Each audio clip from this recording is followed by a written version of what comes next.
Votre invité aujourd'hui, Béatrice Rulle, Emmanuel Queneau, nous allons parler du GIF. Le Festival international du film de Genève. Bonjour Emmanuel Queneau. Bonjour. Bienvenue sur Radio Lac. Le GIF fête ses 25 ans. Comment on qualifie cette édition ? Vous savez, en musique, on parle de maturité, etc. Le GIF, là, c'est l'édition de la reconnaissance, de l'expansion. Vous passez de 9 à 10 jours. Oui, peut-être. La reconnaissance, l'expansion. On a eu beaucoup d'invités. On a eu très chanceux parce qu'on a beaucoup d'invités qui ont répondu à notre invitation cette année et qui vont aller à la rencontre des festivaliers. Pour nous, c'était un vrai plaisir pour le 25e, mais c'est vrai que j'ai l'impression qu'on recueille les fruits de plusieurs éditions maintenant qui sont bien portées avec un public fort au rendez-vous et puis des invités eux aussi qui ont pris l'habitude de venir à Genève. C'est payant. Ces invités, ils sont venus, ils sont quasiment tous là. Le réalisateur David Cronenberg, Jean Dujardin, Costa Gavras, Clotilde Courreau, encore Xavier Dolan. Mais qu'est-ce qui s'est passé ? Il s'est passé ce dont on rêve quand on est un directeur de festival, c'est-à-dire qu'on a fait des invitations. Il y a certaines invitations qui ont été des invitations de long cours, je ne vais pas vous mentir non plus. Ça fait typiquement pour un Xavier Dolan, ça vous prend combien de temps, on imagine ? 18 mois, j'imagine. 18 mois. Quelque chose comme ça. Et puis après, il y a des choses qui sont faites beaucoup plus simplement. Park Chan-wook, qui est un très très bel invité du festival cette année. Vraiment, les choses se sont faites rapidement et simplement. Donc, sur certains invités, nous avons eu de la chance, je veux bien le reconnaître. Le festival était là au bon moment, avec une bonne renommée, donc on était très contents. Et puis, il y a d'autres invités, on sait exactement pourquoi ils sont là, parce qu'il y a eu un travail de très très longue haleine derrière. Beaucoup de gens autour du festival qui se sont eux-mêmes engagés pour que ces invités puissent être parmi nous, parce que ce sont des invités très rares. Il faut savoir que Xavier Dolan n'est jamais venu en Suisse. Un festival qui est clairement devenu un très gros festival côté budget également, augmentation d'1 million de francs. Là aussi, vous avez quand même changé de dimension. Oui, 1 million, mais je tiens à préciser quand même en 7 ans. C'est quand même pas mal. C'est bien si jamais vous voulez. Oui, non, c'est sûr. Puis, avec un motif de contentement supplémentaire, c'est que ce million, il n'a pas été cherché à Genève. On l'a trouvé ailleurs. Ce que j'allais dire, c'est ces fameux financements privés. Des collectivités, ou aussi au niveau fédéral. On est arrivé aussi à convaincre l'Office fédéral de la culture de soutenir le festival. C'était une bonne chose pour LVCA également. Donc ça, on est très content d'avoir des soutiens fédéraux et de ne pas uniquement peser sur le budget genevois.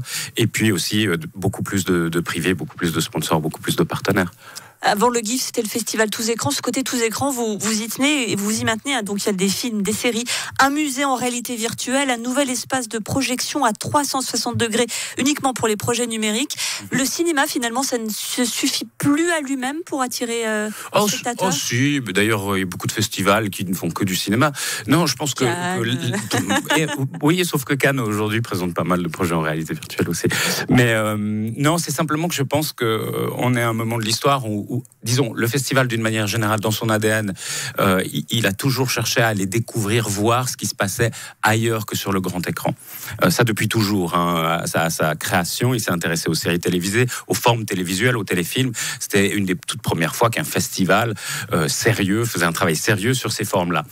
Et aujourd'hui, l'idée pour nous, ça a été de prolonger ce travail-là, de l'approfondir avec les nouvelles écritures, la réalité virtuelle, la réalité augmentée, parce que ça nous paraît des champs très prometteurs pour l'audiovisuel. Un musée en réalité virtuelle, c'est quand même un petit peu éloigné du cinéma aussi. Oui, mais en fait, lorsque vous pouvez plonger dans une œuvre et visiter par exemple les Nymphéas de Monet et littéralement vous retrouvez dans un tableau avec lui, vous êtes presque dans un film d'animation. Donc on est vraiment à mi-chemin. Effectivement, quand on fait de la réalité virtuelle, de la réalité augmentée, on n'est plus dans le cinéma. Et d'ailleurs, quand on fait de la série, on n'est pas non plus dans le cinéma. Ce sont des écritures différentes. Mais par contre, ce sont des écritures audiovisuelles et c'est ça qui nous intéresse. Encore une fois, ce musée, par exemple, c'est aussi un très bel exemple de ce que fait le festival aujourd'hui, parce que ça fait maintenant presque 6 mois que ce musée est à Montréal. La curation du GIF est installée au Centre Phi de Montréal depuis 6 mois. Il y a eu 4000 personnes qui sont venues voir les œuvres. Et puis, on les a changées pour l'occasion. Le musée revient pour le GIF avec un nouveau corpus d'œuvres à découvrir. Et puis ensuite, il repartira en tournée, j'imagine, toute l'année prochaine. Parlons un petit peu de la production suisse, notamment des séries. Il y aura Quartier des Banques, Helvetica. La Suisse, c'est plus le parent pauvre des séries maintenant. Eh ben non. 3 séries même aujourd'hui. Helvetica, Wilder, parce qu'on présente une série alémanique qui est une série formidable. Ouais, c'est pour ça, l'alémanique, j'avais zappé. Oui, vous l'aviez oublié. Et puis évidemment, Quartier des Banques, qui est très attendu, au vu du succès de la première saison. On est très content de montrer ces 3 séries qui sont assez différentes. Helvetica, série thriller politique. Quartier des Banques, on est dans le milieu bancaire de l'argent. Et puis Wilder, qui est vraiment un polar. On est très content aussi de montrer la diversité aujourd'hui du champ audiovisuel suisse, qu'on montre aussi d'ailleurs dans le cinéma ou encore dans la culture numérique. On a plutôt de la chance en ce moment. Tout cela est donc à voir au Festival international du film de Genève, le GIF, à partir de demain jusqu'au 10 novembre, dans 13 lieux genevois, donc principalement la maison communale de Plain-Palais, pas loin d'ici. Vous avez le Cinérama Empire, les cinémas du Grucli, Cinélux, Auditorium, Fondation Arditi. Bref, vous ne pourrez pas passer à côté du GIF. Et juste pour rappeler que le pass festival est à 60 francs. Donc toutes les indications sur www.gif.ch.